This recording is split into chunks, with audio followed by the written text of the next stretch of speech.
The body of a man swept away by floodwaters yesterday has been located by police. The man's body was found as a result of a search in floodwaters around North Branch near Pittsworth yesterday, police confirmed.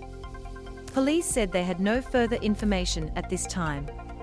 This is the second confirmed flash flood fatality and comes after heavy rain lashed southeast Queensland over the weekend. The body of another man was found at Kingshorpe, near Toowoomba early yesterday morning. Flash flooding is seen in Dalby, which is about an hour drive from Pittsworth. Emergency services were called to the scene just before 5 a.m. yesterday after reports a man and woman had become trapped in a ute submerged in floodwaters. The woman was rescued and taken to hospital in a stable condition, but the man was found at the scene. 19 people in total have in Queensland flood incidents since January. Much of Dalby, Gold Coast still underwater. Floodwaters in Dalby, southeast Queensland, are starting to recede after peaking at 3.6 metres overnight, 10 centimetres lower than the 2011 flood peak that destroyed over 100 homes. At least 4 homes have been flooded with the full extent of damages yet to be assessed. At least 4 homes have been damaged by flash flooding in Dalby. Several streets are still flooded, and energy crews are working to restore power to impacted residents. Western Downs Regional Council Mayor Paul McVeigh said after the recent flood events, the town was well prepared for the wet weather. As a town, we've been very, very lucky to have avoided major impact, Mr. McVeigh said.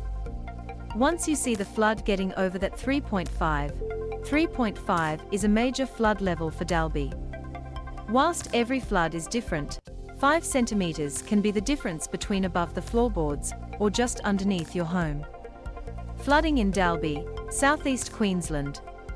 2 evacuation centres were opened last night, however only one was required, with 15 people seeking refuge from the floods. On the Gold Coast, several businesses have been inundated, just 4 weeks after Queensland's last major flooding event.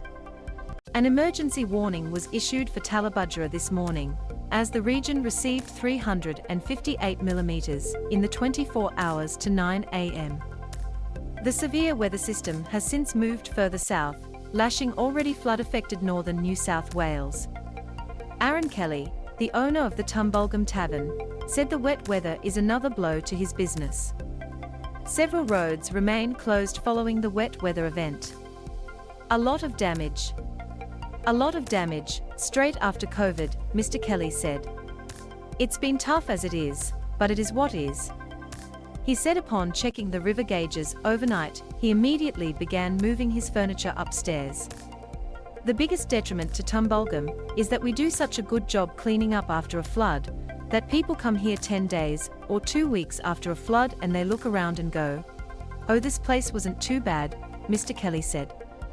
But it floods here a little bit, so we're pretty used to it.